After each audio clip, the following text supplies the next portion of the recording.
शुरुआत करेंगे रायपुर की खबर के साथ, जहां मानसून सत्र की अधिसूचना जारी कर दी गई है। 4 दिनों का मानसून सत्र होगा और भूपेश सरकार के इस पंचवर्षीय का आखिरी मानसून सत्र रहेगा। ये विधानसभा का आखिरी और विदाई सत्र भी होगा और अच्छी परफॉर्मेंस करने वाले विधायकों और उत्कृष्ट पत्रकारों का सम्मान किया जाएगा। सत्र के पहले दिन सरकार अपना पहला अनुपूरक बजट भी लाएगी और चुनाव से पहले लोक लुभावन घोषणाओं की उम्मीद भी की जा रही है। बता दें कि 18 से 21 जून 4 दिनों तक ये मानसून सत्र चलेगा और इसे लेकर अब विपक्ष ने आवाज बुलंद करना भी शुरू कर दी है। अब विपक्ष का कहना है कि कम से कम 10 दिन का मानसून सत्र होना चाहिए। ये खबर आपको बता रहे हैं रायपुर से। मानसून सत्र की अधिसूचना जारी कर दी गई है। भूपेश सरकार के इस पंचवर्षीय का आखिरी मानसून सत्र है और साथ ही इसमें अनुपूरक बजट भी सरकार लाएगी। चुनाव से पहले लोक लुभावन घोषणाएं भी की जा सकती हैं।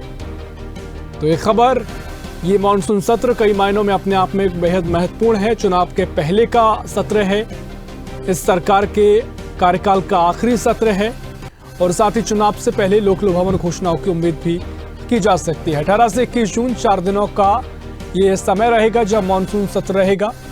और इसी खबर पर और भी जानकारी लेंगे। रायपुर से संवाददाता शशिकांत साहू हमारे साथ लाइव जुड़ गए हैं। शशिकांत, छत्तीसगढ़ विधानसभा का आखिरी मानसून सत्र आयोजित किया जाएगा, अधिसूचना जारी कर दी गई है और इसको लेकर अब कई सवाल जवाब का सिलसिला भी शुरू हुआ है। 4 दिन का ये समय, सबसे पहले पूरी अधिसूचना क्या कुछ है इसको लेकर बताएं और उसको लेकर जो सवाल हो रहे हैं उस पर भी जानकारी दें। शशिकांत। बिल्कुल, देखिए मानसून सत्र की अधिसूचना जो है जारी कर दी गई है। मानसून सत्र को लेकर जो है 18 से 21 तारीख का जो समय विधि तय की गई है, 4 बैठकें इसमें होनी है। बाद कल देर शाम जो है अधिसूचना जारी की गई। निश्चित तौर से इस बार जो मानसून सत्र होगा वो काफी अहम होगा, क्योंकि जो है मानसून सत्र राज्य की भूपेश सरकार का अंतिम विधानसभा सत्र होगा। इस बार विधानसभा सत्र कि मानसून सत्र होने के बाद जो है चुनावी साल में चले जाएंगे, चुनावी में चले जाएंगे। तो ऐसे में चुनाव के पहले जो है अंतिम या मानसून सत्र होगा। मानसून सत्र में अनुपूरक बजट भी जो है पेश किया जाएगा। निश्चित तौर से काफी अहम होगा अनुपूरक बजट पे।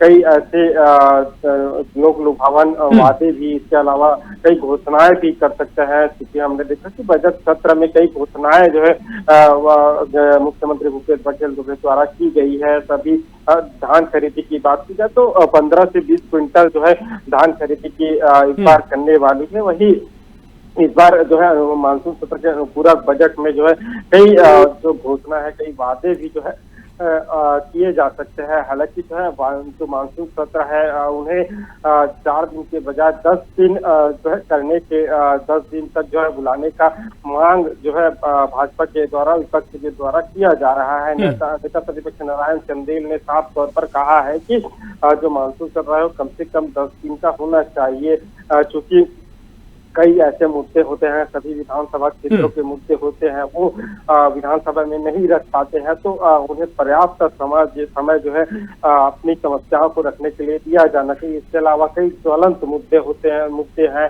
कई ऐसे मुद्दे हैं जिन्हें रखने के लिए समय चाहिए। तो अभी तक देखा गया है, उन्होंने साफ तौर पर कहा है कि अभी तक जितने भी विधानसभा हुए हैं वो समय से पहले ही खत्म हो गए हैं। तो मानसून सत्र को भी जो है कम से कम 10 दिन तक रखा जाना चाहिए। जी निश्चित तौर पर देखिए, 2 सवाल इसमें महत्वपूर्ण है। पहला ये कि चुनाव के पहले का आखिरी सत्र मानसून सत्र है, तो सरकार के लिए कितना महत्वपूर्ण हो जाता है कि आखिरी मौका सरकार के लिए होगा कि जो घोषणाओं के जरिए जनता को और भी ज्यादा कई लाभ दिए जाएं, जिसके चलते इस सरकार को इसका फायदा हो, यानी सीधा कांग्रेस को इसका फायदा हो। और दूसरी बात ये कि जो विपक्ष आरोप लगा रहा है कि कम समय है, क्या ये मुद्दा विपक्ष उठा सकता है और आगे इसको लेकर चुनाव में भी इस मुद्दे को लेकर आगे चर्चा तेज हो सकती है?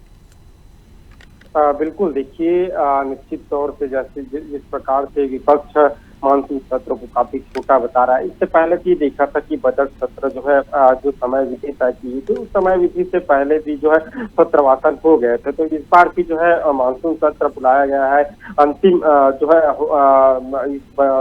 विधानसभा का सत्र होगा, क्योंकि इसके बाद चुनाव आएंगे, चुनाव के बाद नई सरकार बनेगी तो नए विधानसभा फिर से शुरू होगा। तो इस बार जो है अंतिम विधानसभा, तो ऐसे में 10 दिन बुलाने का आग्रह जो है विपक्ष के द्वारा किया गया है। तमाम ऐसे मुद्दे हैं जिनको उठाया जाना है। हालांकि जिस प्रकार से देखने को मिल रहा है कि विधानसभा से लेकर जो सड़क तक की लड़ाई जो है विपक्ष के द्वारा देखने को मिल रही है, वे हर एक मुद्दे को लेकर जो है राज्य सरकार को घेरने की तैयारी में लगी हुई है। इसी प्रकार जो है विधानसभा में भी कई ऐसे मुद्दे हैं जिन्हें जो है उठाने के प्रयास जो है विपक्ष के द्वारा किया जाता है। तो ऐसे में उनका साफ तौर पर कहना है कि ज्वलंत ऐसे मुद्दे हैं जिन पर चर्चा नहीं हो पाती, तो उन विषयों पर भी चर्चा जो है मानसून सत्र में किया जा सके। तो इसलिए जो है वे 10 दिन जो है मानसून सत्र बुलाने का आग्रह किया जा रहा है। जी हाँ, बिल्कुल। तमाम सवाल विपक्ष के हैं, देखना होगा किस तरीके से आगे मानसून सत्र में चर्चा होगी। आप बने रहिए हमारे साथ, आगे भी आपसे जानकारी लेंगे।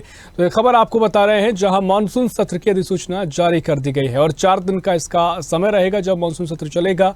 उसमें भी पहले दिन सम्मान समारोह भी होगा जिसमें पत्रकारों को और परफॉर्मेंस बेस्ड विधायकों को सम्मानित भी किया